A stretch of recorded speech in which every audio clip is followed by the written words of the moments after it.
নবীর শরীরের মধ্যে পোকা আরম্ভ হয়ে গেল, পোকা হয়ে গেছে।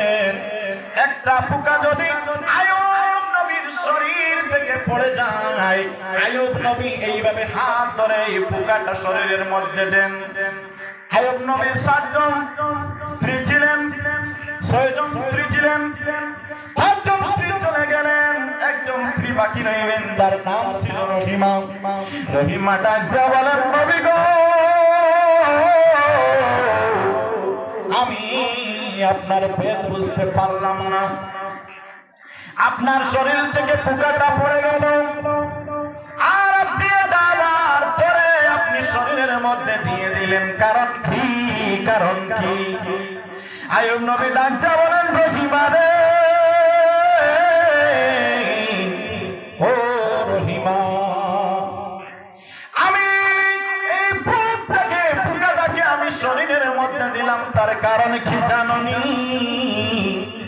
কাল হাসরের দিন আমার আল্লাহ যদি আমাকে প্রশ্ন করেন, আয়ুব রে, তোমার শরীরের মধ্যে আমি পোকা দিয়েছিলাম, তুমি হয়তো আমার এই পোকার উপরে রাজি ছিলা না, যার জন্য আমার এই পোকাটা চলে গেছে তোমার শরীর থেকে। রহিমা রে, ও রহিমা, আমি আপনার কাছে এই জবাবদাহি হতে পারবো না, যার কারণে এই পোকাটা ধরে আমি আমার শরীরের মধ্যে দিয়ে দিলাম। বলেন সুবহানাল্লাহ। নবীর প্রেমে পাগল হইলে, নবীর প্রেমে পাগল হইলে আল্লাহ তাআলা খুশি।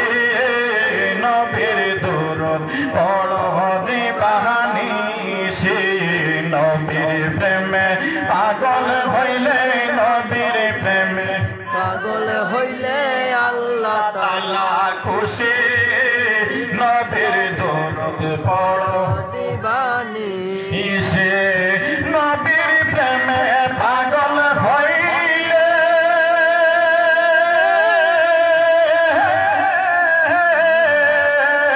আল্লাহ তাআলার দিদার মিলে গো। নবীর প্রেমে পাগল হইলে আল্লাহ তাআলার দিদার মিলে গো। ডাকো যদি জজবা হালে, ডাকো যদি জজবা হালে, বাজাও প্রেমের বাঁশি। নবীর দরুদ পড়ো দিবানিশি, নবীর প্রেমে পাগল হইলে, নবীর প্রেমে পাগল হইলে আল্লাহ তাআলা খুশি। নবীর দরুদ পড়ো, নবীর দরুদ পড়ো দিবানিশি। আর নবীর প্রেমে যে হয় মাতাল, তাহার সমান রয়েছে কালো। নবীর প্রেমে যে হয় মাতাল, তাহার সমান রয়েছে কালো। প্রমাণ আছে হযরত বিল্লাল, প্রমাণ আছে হযরত বিল্লাল, মানছে প্রেমের রশি। নবীর দরুদ পড়ো দিবানিশি, নবীর প্রেমে পাগল হইলে, নবীর প্রেমে পাগল হইলে আল্লাহ তাআলা খুশি গো। নবীর দরুদ পড়ো দিবানিশি, নবীর প্রেমে পাগল হইলে, নবীর প্রেমে পাগল হইলে আল্লাহ তাআলা খুশি। নবীর দরুদ বড় দিবানিশি, হায়রে ওয়াসে কোরআনে পাগল ছিল,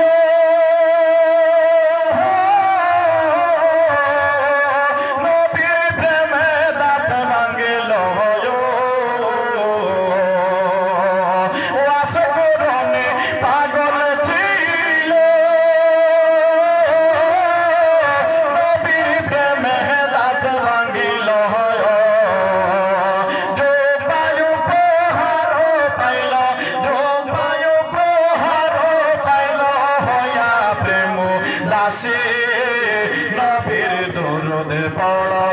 দিবানিশি নবীর প্রেমে পাগল হইলে নবীর প্রেমে পাগল হইলে আল্লাহ তাআলা খুশি নবীর দরুদ পড়ো দিবানিশি নবীর প্রেমে পাগল হইলে নবীর প্রেমে পাগল হইলে আল্লাহ তাআলা খুশি নবীর দরুদ পড়ো দিবানিশি বলেন মারহাবা খারাপ লাগছে ভালো লাগে ভালো লাগার কথা কারণ আমরা সবাই তো আশিকের রাসূল সবাই আশিকের রাসূল তাইলে সম্মানিত আজকের এই মাহফিলের সভাপতি সাহেব উপস্থিত মুরব্বিয়ানে কেরাম ওলামায়ে কেরাম আমার যুবক ভাইরা এবং পর্দার অন্তরালে অবস্থানগত মা ও বোনেরা আজকে রব্বুল আলামিন আমাদেরকে মায়া করে আদর করে যত্ন করে এমন একটি জায়গার মধ্যে আসার এবং বসার সুযোগ দিয়েছেন তাই বলে কি আমরা বেজার আমরা অত্যন্ত খুশি কারণ দেখেন এইরকম মাহফিলের মধ্যে আল্লাহ রাব্বুল আলামিন সব মানুষকে আসার সুযোগ দেন না কারণ মানুষের সঙ্গে এমন একজন আছেন আমরা সবাই ওনাকে চিনি নাম হলো মিস্টার ইবলিস শয়তান নাম কি মিস্টার ইবলিস শয়তান কারণ অনেক মানুষ আর বেশি বড় পুরস্কার কি জানেন সবচেয়ে বড় বেশি বড় পুরস্কার হলো একজন তালেবুল ইলম যদি সে বাড়ি থেকে বের হয়ে যায় মাদ্রাসার উদ্দেশ্যে আর ওই তালেবাকে যদি সে নষ্ট করতে পারে মানে মাদ্রাসা বন্ধ করতে পারে তাদের সর্দার ইবলিস তো শুধু সে কাজ সর্দার হিসাবে তার যে ছেলে চামুন্ডারা যারা আছে এদেরকে ছেড়ে দিয়েছে ওরা কাজ করে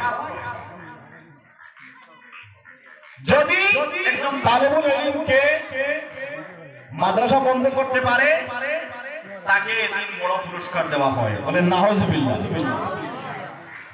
আর 2 নম্বর পুরস্কার হলো একজন মানুষ এই মাহফিলের উদ্দেশ্যে বের হলো বাড়ি থেকে তারে যদি রাস্তার মধ্যে কোন দিকে যদি ডাইভার্ট করে যদি অন্য রাস্তায় নিতে পারে যদি চায়ের দোকানে হোক 12 মজার দোকানে হোক যে কোনো জায়গায় হোক মোটামুটি বাড়ি থেকে বের হয়েছে মাহফিলের উদ্দেশ্যে আর তাকে অন্য রাস্তায় যদি নিতে পারে এটা হলো 2 নম্বর পুরস্কার বলেন নাউজুবিল্লাহ আমাদেরকে আল্লাহ রাব্বুল আলামিন শয়তানের পাঞ্জার মধ্যে না ফেলিয়ে এই বেহেশতের বাগানের মধ্যে আসার এবং বসার সুযোগ করে দিয়েছেন সবাই উচ্চ সুরে বলুন আলহামদুলিল্লাহ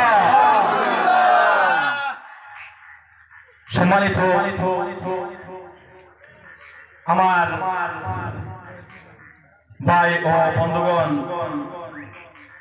আমি কোরআনে কারীম থেকে যে আয়াত তিলাওয়াত করেছি ওই আয়াতকে সামনে রেখে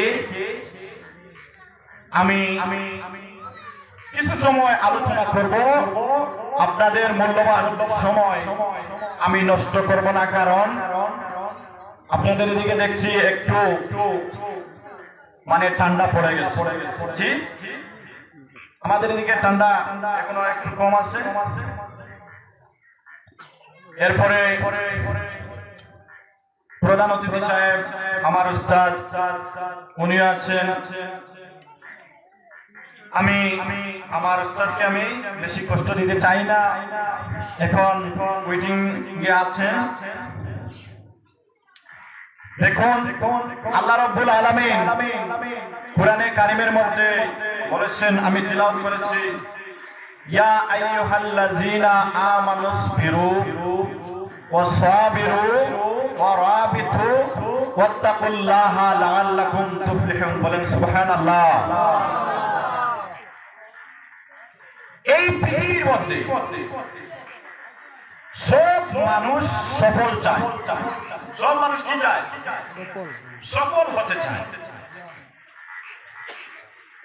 কেউ চায় আল্লাহ আল্লাহ করে সফল হতে, কেউ চায় বেশি বেশি টাকা রোজগার করে সফল হতে। জি জি। কিন্তু সবচেয়ে বড় সফল হলো যে মানুষ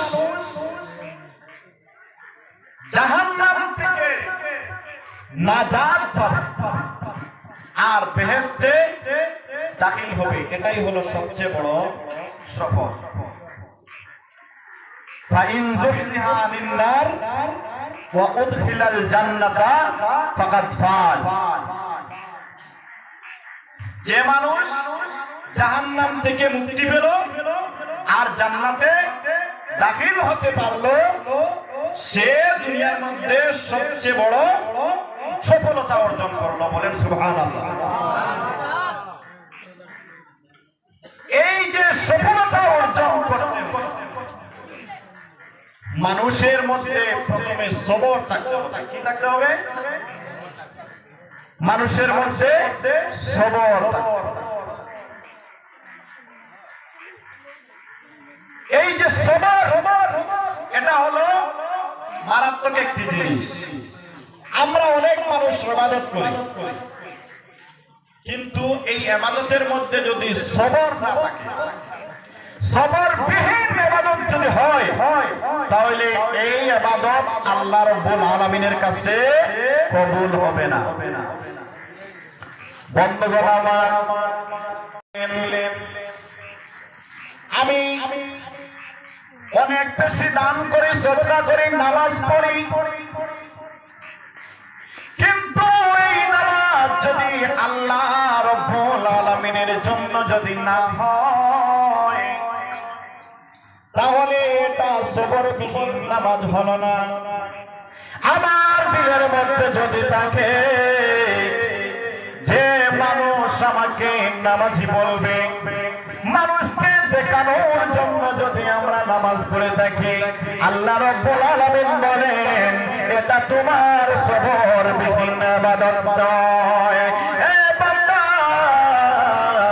তুমি মানুষকে দেখানোর জন্য তুমি নামাজ পড়েছো, মানুষ তোমার নামাজ দেখে ফেলেছে, কিন্তু আমি তোমার এই নামাজ কবুল করতে পারবো না।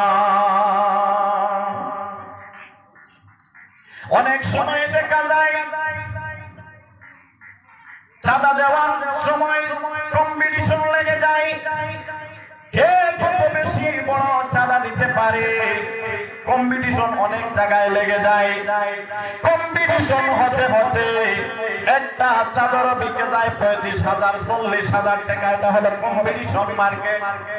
এটা কিন্তু খালিস নিয়তে, এটা কিন্তু আল্লাহর রাস্তায়, এটা কিন্তু সবরবিহীন ইবাদত নয়, সবরবিহীন দাতা নয়। সে মানুষকে দেখানোর জন্য দিয়েছে।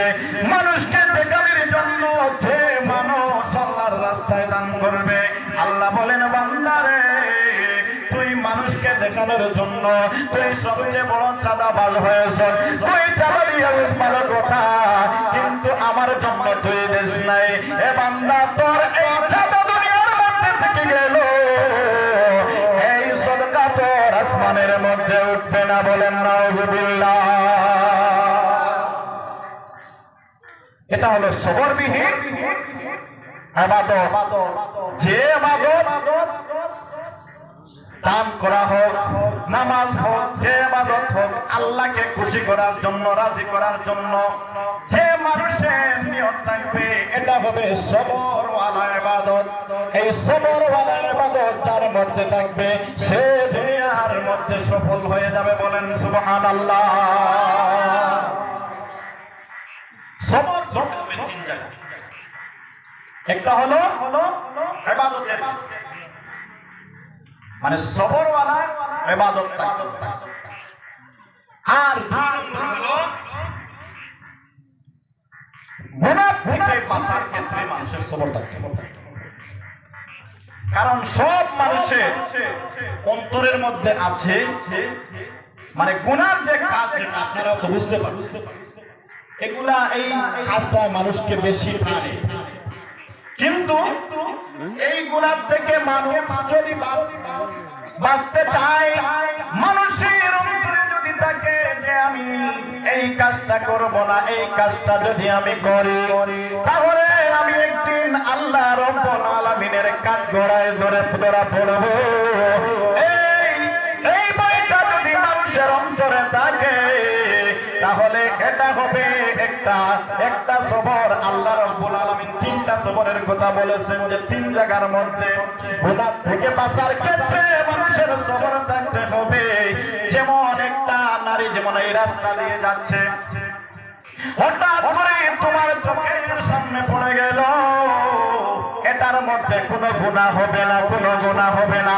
আবার যদি আপনি বলেন এই কার মাথা যায় এটা একটু ভালো করে দেখে নেই, তাহলে এটা হবে তোমার গুনাহ। এটা থেকে তুমি যদি বাঁচতে পারো তাহলে এটা হবে তোমার সবর। ও বন্ধুরা আমার, এই সবরবিহীন ইবাদত এটাও হবে তোমার একটা ইবাদত।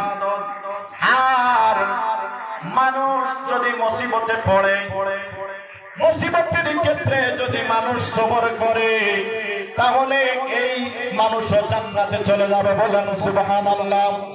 কিন্তু আল্লাহ রাব্বুল আলামিন আমাদেরকে অনেক বড় বড় মুসিবত দিয়ে মানুষকে পরীক্ষা করেন, কিন্তু অনেক মানুষ এই পরীক্ষার মধ্যে ফেল হয়ে যায়, অনেক মানুষ এই পরীক্ষার মধ্যে পাস করে ফেলে। হযরত ইয়াকুব আলাইহিস সালামকে আল্লাহ রাব্বুল আলামিন কি পরীক্ষা করলেন? একদিন এই যে মিস্টার ইবলিস বলেছিলাম, মিস্টার ইবলিস শয়তান আল্লাহ রাব্বুল আলামিনকে একদিন বলল, রব্বুল আলামিন আমাকে তো আপনি ইবলিস বানিয়েছেন, বলে হ্যাঁ, কিন্তু আপনি তো ইয়াকুব আলাইহিস সালাম আইয়ুবকে আপনি তো সব দিক দিয়ে আপনি ভরপুর করে দিয়েছেন, এই জন্য আইয়ুব নবী তোমার বেশি বেশি ইবাদত করে। আমার আল্লাহ ডাকতে বলেন, ইবলিস রে, না না এটা হতে পারে না, কারণ আইয়ুব হলেন আমার নবী। আমি আইয়ুবকে আমি দম দিয়েছি, সব দিয়েছি, তার কারণ কি জানোস নি? বলে না, আমার আইয়ুব আমার এত বেশি ইবাদত করে, এত বেশি ইবাদত করে, এত বেশি সবর তার অন্তরে, যার জন্য আমি আল্লাহ আমার আইয়ুবকে কোনো দিকে আমি কমতি রাখি নাই, বলেন সুবহানাল্লাহ। আমার আইয়ুবকে আমি কোনো দিকে কমতি রাখি নাই, আমি ভরপুর করে দিয়েছি। ইবলিস বলল, আল্লাহ আপনি এটা বলছেন, কিন্তু আপনি আমাকে সামান্য একটু অনুমতি দেন, দেখবেন আপনার রাস্তা থেকে আপনার আইয়ুব নবী চলে আসবে। আল্লাহ বললেন, কোন সময় হবে না, পারবে না। আমার আইয়ুবের জীবন যৌবন ধন সম্পদ সব চলে যাবে, কিন্তু আমার আইয়ুবের ঈমান নষ্ট করতে পারবে না, বলেন সুবহানাল্লাহ। ইবলিস বলল, আল্লাহ গো,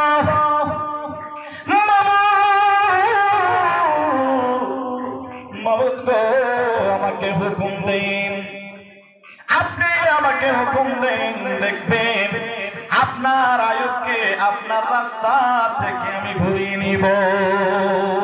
আল্লাহ বললেন, যা, অনুমতি দিলাম, দেখি আমার আইয়ুবকে তুই আমার রাস্তা থেকে ঘুরিয়ে আনতে পারোস কি।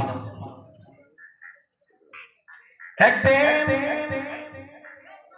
আইয়ুব নবীর সবচেয়ে বড় যে উটের পাল যেটা ছিল, আমরা পাল বলি, উটের পাল যেটা ছিল, আইয়ুব নবীর চাকররা এসে বলেন, ও আইয়ুব, আমরা সমস্ত এলাকা খুঁজলাম, কিন্তু আপনার উটের পাল আজকে তো আমরা পাইলাম না। আইয়ুব নবী বললেন, এটা কোনো ব্যাপার নয়, আল্লাহ আমাকে অনেক ধন সম্পত্তি দিয়েছেন, আল্লাহ নিয়ে গেছে, এতে আমার কোনো মাথা গামানের কোনো ব্যাপার নয়। বলেন সুবহানাল্লাহ। শয়তান এসে আল্লাহকে বলল, আল্লাহ গো, আপনার আইয়ুব নবীর সব উট আমি গায়েব করে ফেললাম, কিন্তু আপনার আইয়ুব তো আপনার উপরে অটল আছে, কিন্তু আল্লাহ আপনার কাছ থেকে আমি অনুমতি নিয়ে নিলাম, 1 বছর আমি আইয়ুব নবীর পিছনে থাকবো, আইয়ুব নবীর সব কিছু আমি গায়েব করে ফেলবো, যা করা লাগে আমি করব, কিন্তু এরপরে দেখবো আপনার আইয়ুব নবী কেমনে আপনার রাস্তায় থাকে। কিন্তু বন্ধুরা আমার, 1 2 3 4 5 এইভাবে নিতে নিতে নিতে নিতে আইয়ুব নবীর সব সম্পত্তি নিয়ে গেল। শুধুমাত্র আইয়ুব নবীর একটা বাড়ি আছে, একটা বাড়ি, ধন সম্পত্তি সব নিয়ে গেল। আইয়ুব নবী সেই যুগের বাদশা ছিলেন, সব শেষ হয়ে গেছে। ধন শেষ হওয়ার পর চাকররাও চলে গেল। আইয়ুব নবী বেতন দিতে পারেন নাই চাকরদেরকে, আইয়ুব নবীর সব চাকররাও চলে গেলেন। শেষ মুহূর্ত পর্যন্ত আইয়ুব নবীর সব ধন সম্পদ শেষ হয়ে গেছে, কিন্তু আইয়ুব নবী সবর করে আছেন। কি করে আছেন? সবর। আইয়ুব নবী সবরের উপরে অটল। ও বন্ধুরা আমার, আইয়ুব নবীর সব ধন সম্পদ শেষ, এখন আর কি করবে? শয়তান এসে ডাক দিয়ে বলল, আল্লাহ গো, আইয়ুব নবীর সব আমি গায়েব করে ফেলেছি, এখন আমাকে আপনি হুকুম দেন, আইয়ুব নবীকে আমি রূপ দেব, আর এই রূপ দিয়ে আপনার কাছ থেকে আমি আইয়ুব নবীকে সরিয়ে আনবো। আল্লাহ বললেন, যাই প্লিজ, তোরে এই পারমিশন দিয়ে দিলাম। আইয়ুব নবীর শরীরের মধ্যে একটা রোগ হয়ে গেল। আইয়ুব নবীর শরীরের মধ্যে যে আমাদের দেশে বসন্ত হয়, কি হয়? বসন্ত রোগ যেভাবে হয়, এভাবে আইয়ুব নবীর সমস্ত শরীরের মধ্যে পোষা আরম্ভ হয়ে গেল, পোষা আরম্ভ হয়ে গেল। কিন্তু আইয়ুব নবী আল্লাহ রাব্বুল আলামিনের ইবাদতে মশগুল থাকেন। কয়েকদিন যাওয়ার পর আইয়ুব নবী আর নামাজের হালতে দাঁড়াইতে পারেন না, শুইতেও পারেন না। আইয়ুব নবী শুধু বসে বসে থাকেন। বসে বসে থেকে থেকে আইয়ুব নবী আল্লাহর ধ্যানে মগ্ন থাকেন, নামাজের মধ্যে মগ্ন থাকেন। আইয়ুব নবীর শরীরে শেষ মুহূর্ত পর্যন্ত আইয়ুব নবীর শরীরের মধ্যে পোকা আরম্ভ হয়ে গেল, পোকা হয়ে গেছেন। একটা পোকা যদি আইয়ুব নবীর শরীর থেকে পড়ে যায়, আইয়ুব নবী এইভাবে হাত ধরে এই পোকাটা শরীরের মধ্যে দেন। আইয়ুব নবীর 7 জন স্ত্রী ছিলেন, 6 জন স্ত্রী ছিলেন, 5 জন স্ত্রী চলে গেলেন, একজন স্ত্রী বাকি রইলেন, তার নাম ছিল রহিমা। রহিমা ডাক দিয়া বলেন, নবী গো,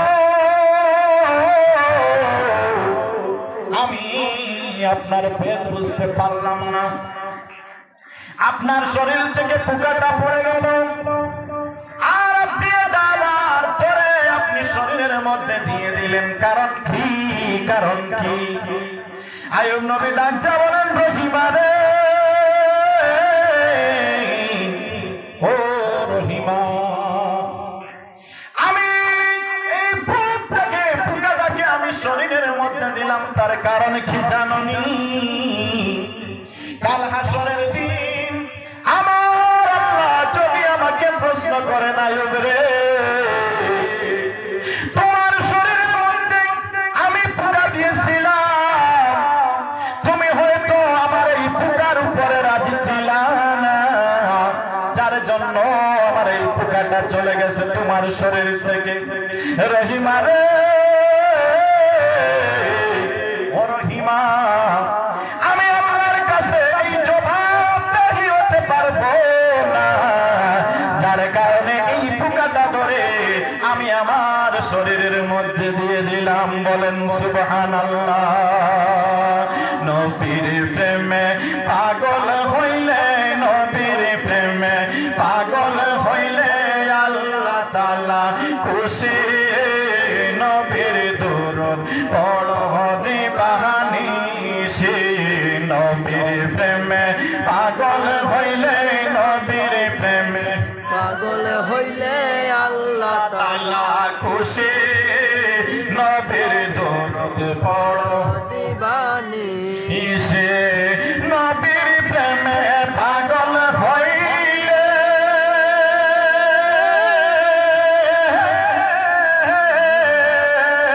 আল্লাহ তাআলার দিদার মিলে গো। নবীর প্রেমে পাগল হইলে আল্লাহ তাআলার দিদার মিলে গো। ডাকো যদি জজবা হালে, ডাকো যদি জজবা হালে, বাজাও প্রেমের বাঁশি। নবীর দরুদ পড়ো দিবানিশি, নবীর প্রেমে পাগল হইলে, নবীর প্রেমে পাগল হইলে আল্লাহ তাআলা খুশি। নবীর দরুদ পড়ো নবীর দরুদ পড়ো দিবানিশি। আর নবীর প্রেমে যে হয় মাতাল, তাহার সমান রয়েছে কালো। নবীর প্রেমে যে হয় মাতাল, তাহার সমান রয়েছে কালো। প্রমাণ আছে হযরত বিল্লাল, প্রমাণ আছে হযরত বিল্লাল, মানছে প্রেমের রশি। নবীর দরুদ পড়ো দিবানিশি, নবীর প্রেমে পাগল হইলে, নবীর প্রেমে পাগল হইলে হে আল্লাহ তাআলা খুশি গো। নবীর দরুদ পড়ো দিবানিশি, নবীর প্রেমে পাগল হইলে, নবীর প্রেমে পাগল হইলে আল্লাহ তাআলা খুশি। নবীর দরুদ বড় দিবানিশি, হায়রে ওয়াসে কোরআনে পাগল ছিল,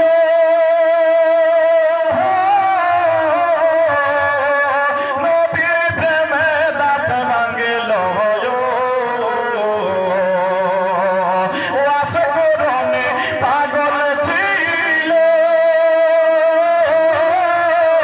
নবীর প্রেমে দাঁত ভাঙিল।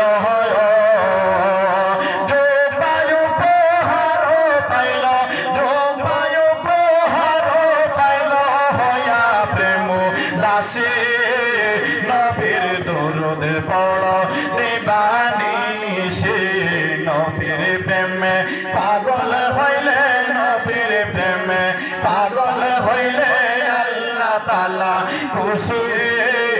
নবীর দরুদ পড়ো দিবানিশি, নবীর প্রেমে পাগল হইলে, নবীর প্রেমে পাগল হইলে আল্লাহ তাআলা খুশি। নবীর দরুদ পড়ো দিবানিশি। বলেন মারহাবা। মারহাবা। খারাপ লাগছে যে? ভালো লাগে, ভালো লাগার কথা, কারণ আমরা সবাই তো আশিকের রাসূল, সবাই আশিকের রাসূল। তাইলে বন্ধুগণ, এটা হলো সবর। যদি মানুষের অন্তরে সবর না থাকে, তাহলে মানুষ এভাবে কাজ করতে পারে না। ওয়াসাবিরু, আল্লাহ রাব্বুল আলামিন বলেন সবর করো, সবর করো, সবর করো। ওয়াসাবিরু, ইসবির সবর করো ওয়াসাবিরু আর তোমরা সবরের উপরে অটল থাকো বলেছেন কে? আল্লাহ বলেছেন ও রাবিতু আর সব সময় তোমরা জিহাদের জন্য তৈয়ার থাকো। জিহাদ বলতে তরোয়ার দিয়ে জিহাদ, বন্দুক দিয়ে জিহাদ, বোমা দিয়ে জিহাদ না, না, এই জিহাদ দিয়ে আল্লাহ রাব্বুল আলামিন বলেন তুমি তোমার নফসের সঙ্গে জিহাদ করো। এই যে আমি বলেছিলাম মিস্টার ইবলিস শয়তান সব সময় তোমার অন্তরের মধ্যে প্রেরণা দিতে থাকে, সব সময় মানুষকে খারাপ পথের মধ্যে যাওয়ার জন্য প্রেরণা দিতে থাকে। আল্লাহ রাব্বুল আলামিন বলেন ওয়া রাবিতু তোমরা জিহাদ করো। কার সঙ্গে জিহাদ করো? এই ইবলিসের সঙ্গে তোমরা জিহাদ করো। কারণ সে যদি তোমাকে বলে দেয় না এই মাহফিলের মধ্যে যাওয়া যাবে না, তুমি তার কথা না শুনে তুমি যদি হোটেলে বসে থাকতে পারো না, তুমি যদি 12 মজার দোকানে থাকতে পারো না, এটা হলো তোমার জিহাদ, এটা হলো তোমার জিহাদ। একজন মানুষ বিপদের মধ্যে পড়েছে, তোমার অন্তর যদি বলে এই মানুষটাকে গিয়ে আমি সাহায্য করি, আর যদি তোমার মধ্যে পরে যদি তোমার মধ্যে অন্তরের মধ্যে যদি আয় না, না, এটা তো আমার কোনো কেউ নাই, আমার কোনো আত্মীয় নাই, তাকে আমি সাহায্য করতে পারবো না। প্রথমে তোমার অন্তরে যেটা এসেছিল এটা ছিল আল্লাহর কাছ থেকে, আর এরপরে তোমার অন্তরে যে যেটা এসেছে এটা আর কোনো কারো কাছ থেকে আসে না। এটা এই যে আমি বলেছিলাম মিস্টার ইবলিস শয়তানের কাছ থেকে এসেছে।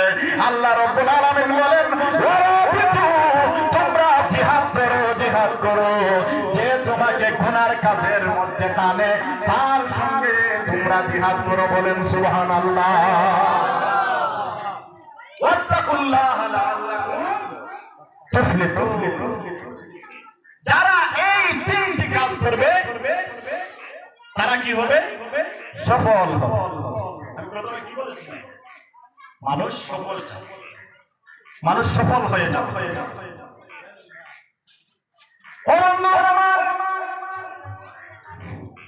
যদি আমরা সফল হতে চাই তাহলে আমাদের নামাজ লাগবে কি লাগবে না? নামাজ লাগবে কি লাগবে না? এই যে ফজরের সময় যেই সময় আযান হয়ে যায়, আমরা কারো ঘুম ভাঙে না, বেশিরভাগ হয়ে যায় আমরা যারা মোবাইল নিয়ে ব্যস্ত থাকি, মোবাইল চাইতে রাত 1টা বেজে গেল, 2টা বেজে গেল, 3টা বেজে গেল। এই মোবাইল দিয়ে তো অনেক খারাপ কাজ করা যায়। সারাটা রাত মোবাইল নিয়ে ব্যস্ত থাকলাম, বাজে ফিল্ম দেখলাম, এই দেখলাম সেই দেখলাম, আমাদের রাত চলে গেল। আর ফজরের সময় আমরা ঘুমের মধ্যে থাকলাম। ঘুমটা তো ঘুমাই কি লাগবে কিনা বলুন? দেখবেন আপনি প্রতিদিন যদি 6 ঘন্টা ঘুমান তাহলে আপনি এর আগের দিন যদি 4 ঘন্টা ঘুমান, কিন্তু এই যে 6 ঘন্টা আপনি ঘুমান, এই 2 ঘন্টা কি হলো? মাইনাস হলো। কিন্তু এই 2 ঘন্টা যদি আপনি দিনের বেলায় পূরণ না করেন তাহলে আপনার শরীরের মধ্যে একটা কমজোর ভাব আসে কিনা? চলে আসে। ও বন্ধু আমার, এই যে আমাদের হাতের ফিল্ম চলে আসলো, আগের এক যুগ ছিল, আগের মানুষ বেশি গুনাহ একটু, তাদের গুনাহ একটু কম ছিল। কারণ কি জানেন? সেই সময় প্রতি টাউনে একটা সিনেমার হল ছিল। তারা কি আগের যুগের মানুষ কি করতো? 1 সপ্তাহ ফিল্ম দেওয়া হতো, সপ্তাহে। আমি গল্প শুনেছি, আমি দেখি নাই। 1 সপ্তাহে একটা ফিল্ম দেওয়া হতো। তাইলে কিছু মানুষ মিটিং করত যে আজকে এই সপ্তাহ যাবো গিয়ে এই ফিল্মটা দেখবো। ফিল্ম সময় আসলো, চলে গেল। সপ্তাহে কয়দিন গুণা হলো? একদিন। এরপরে সিনেমা চলে গেল। ঘরে ঘরে টিভি আসলো, ঘরে ঘরে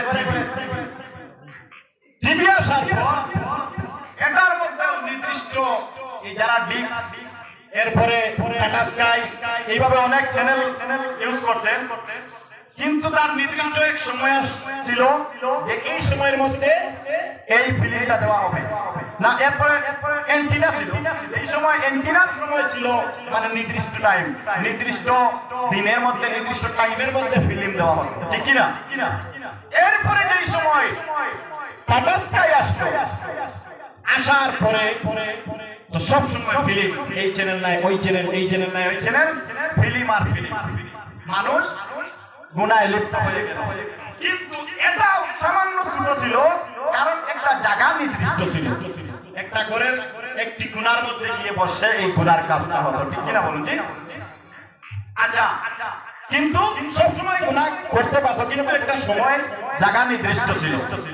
কিন্তু এখন জায়গাও নির্দিষ্ট নাই, এখন এসেছে এই হাতের মধ্যে। আপনি পাহাড়ের মধ্যে যান,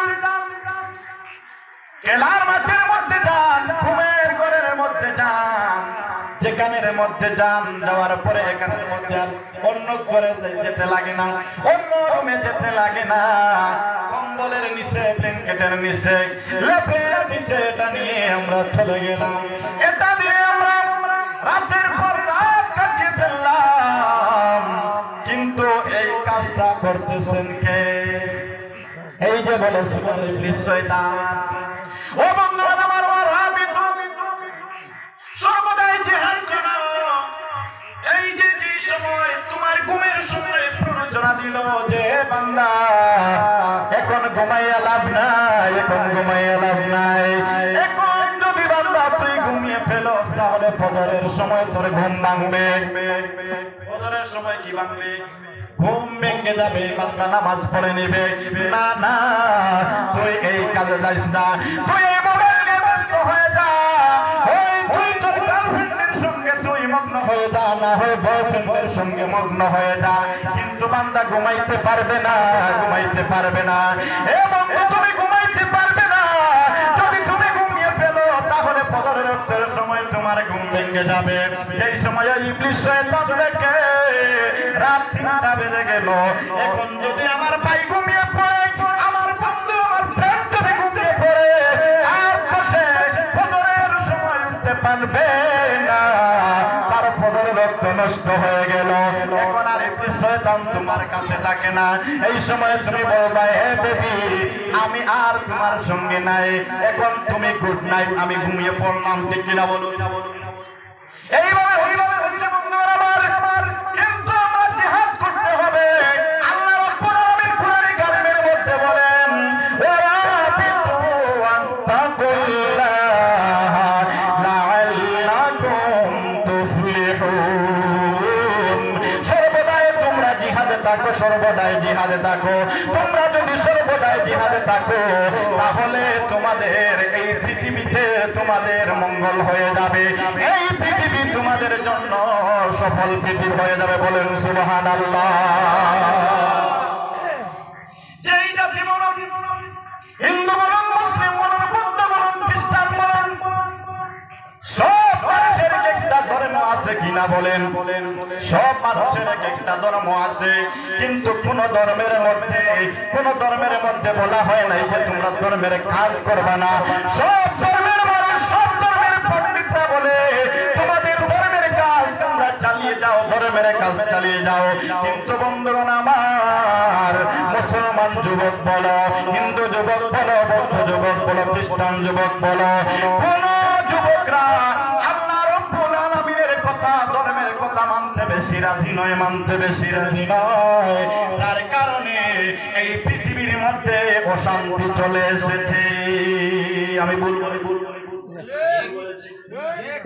আচ্ছা আচ্ছা, আমি এই কয়েকদিন আগে একজন পণ্ডিত, হিন্দু ধর্মের একজন পণ্ডিত, ওনার একটি ভিডিও আমি দেখলাম, বাংলাদেশ থেকে এসেছিলেন কলকাতায়। উনি যেভাবে বক্তব্য দিলেন দেখলাম যে উনার বক্তব্য অনুযায়ী যদি আমাদের হিন্দু ভাইরা চলে, তাহলে সবাই সোনার কেক মানুষ হয়ে যাবে। একজন ইসলাম পাদ্রী, ওনার আমি একটা ভিডিও দেখলাম, কারণ এখনকার মাহফিলে যাওয়া লাগে না, ভিডিওর মধ্যে সব হয়ে যায়। উনি যেভাবে উনার ধর্ম নিয়ে যেভাবে আলোচনা করতেছেন, আমি দেখলাম উনার আলোচনা কোথায়, আর খ্রিস্টান ধর্মের যুবক ভাই বোনেরা কোথায়?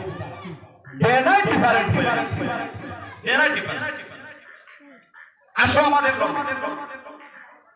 এই যে আমি আপনাদেরকে সামনে নিয়ে বসে আমি যে ওয়াজ করতেছি,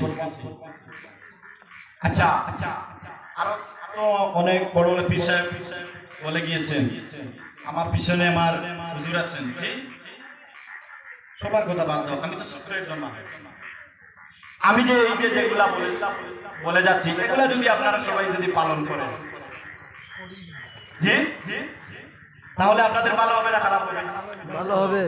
হ্যাঁ, কিন্তু 100 মাত্র তো সব একদিনে পারবেন না, কিন্তু একটা আমল কি করতে পারবেন? আমার এই গোটাগুলা থেকে একটা আমল কি আপনারা মানে পালন করতে পারবেন? জি, কে কে পারবেন একটু হাত তুলে দেখা। নারে তাকবীর, নারে তাকবীর, নারে রিসালাত, ইয়া রাসূলুল্লাহ। এখন আমি একটা কথা বলবো, আপনারা তো ওয়াদা করে নিয়েছেন, জি আপনারা হিংসাটা ছেড়ে দিন। কি করবেন? একে অন্যের প্রতি হিংসাটা,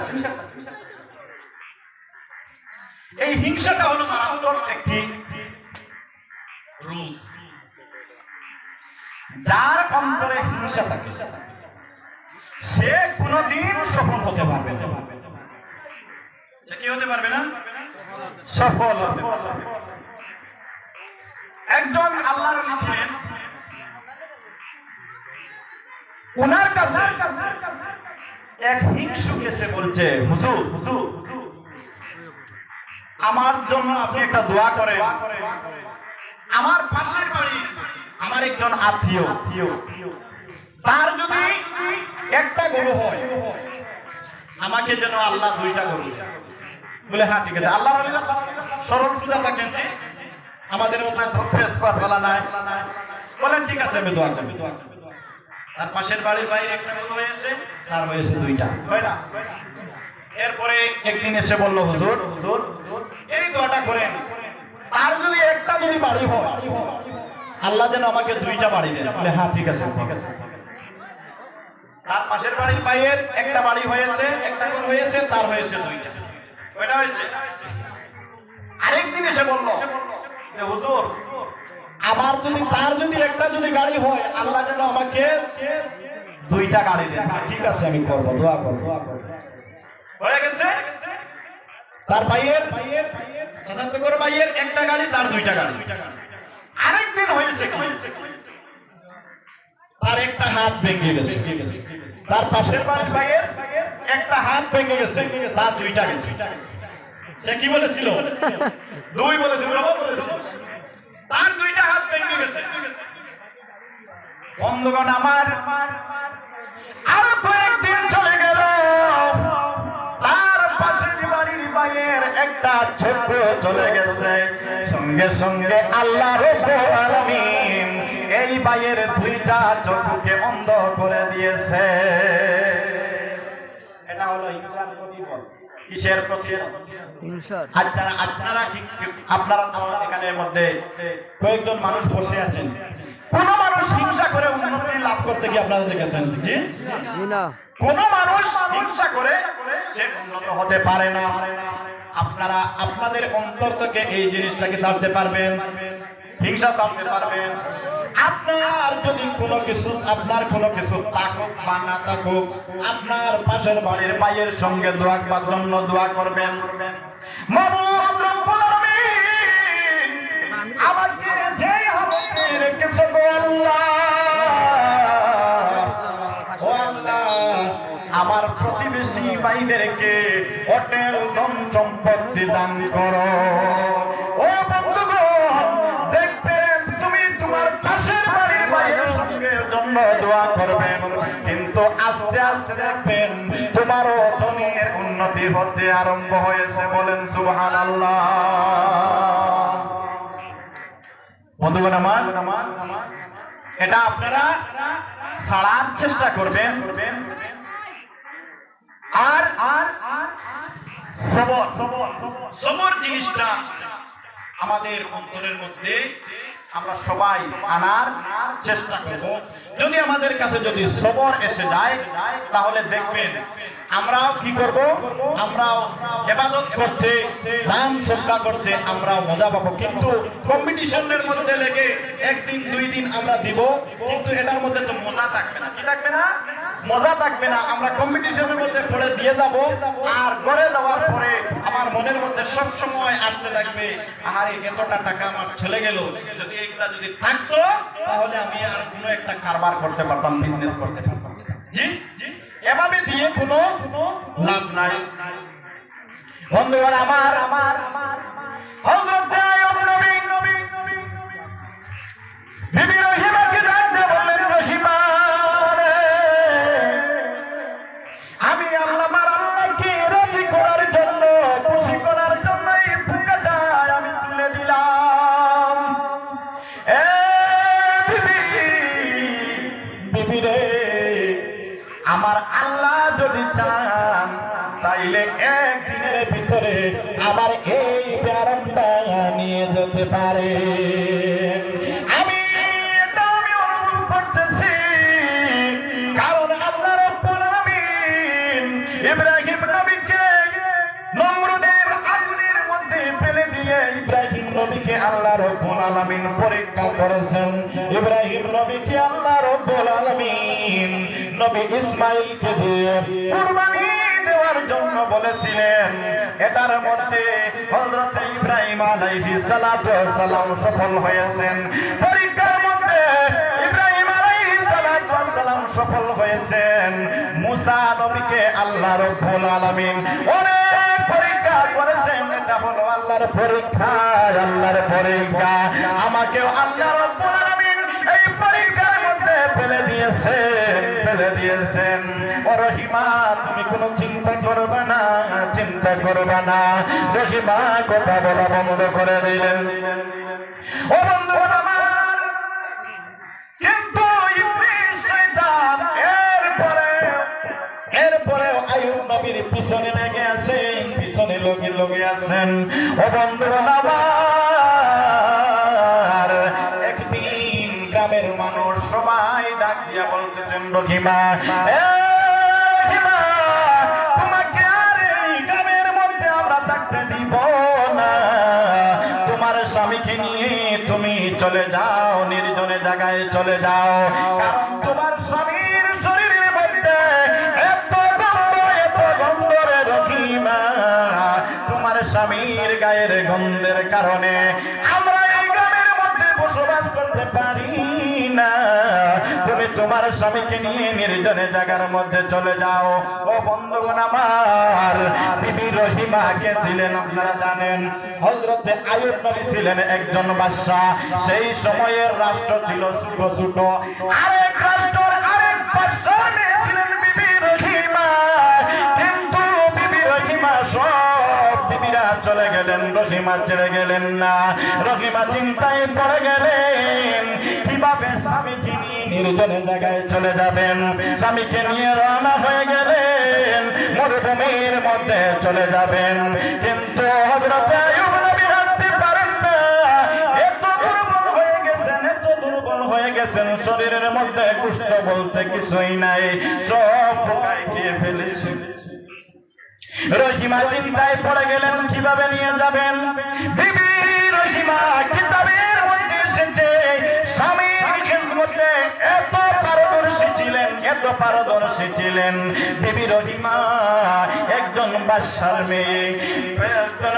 মেয়ে হয়ে স্বামীকে কাঁধের মধ্যে নিয়ে নির্জনে জায়গায় চলে গেলেন, মরুভূমির মধ্যে চলে গেলেন। এই যে মরুভূমি মরুভূমির মধ্যে চলে গেলেন। যাওয়ার পর বিবি রহিমার কাছে খাবার কোনো জিনিস নাই। ইবলিস শয়তান বলল,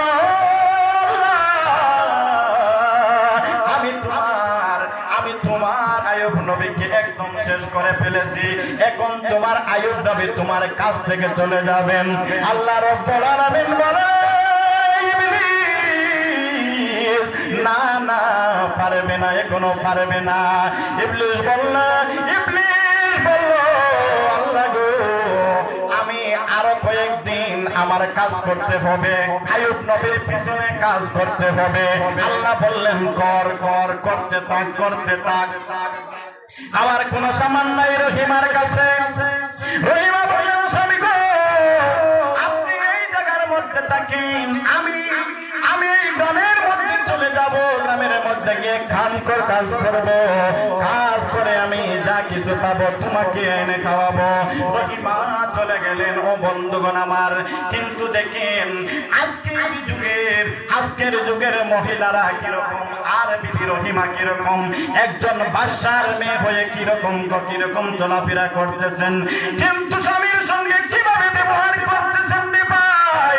কিন্তু আজকে যদি আমাদের বোন আছে, আপনাদেরও মা আছে, বোন আছে, কিন্তু আজকের যুগের আমাদের মা বোনরা এমন ভাবে ডিজিটাল হয়ে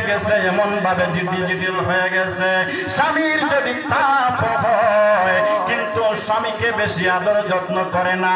স্বামী যদি কোনো কিছু বলে স্বামীকে আরো বেশি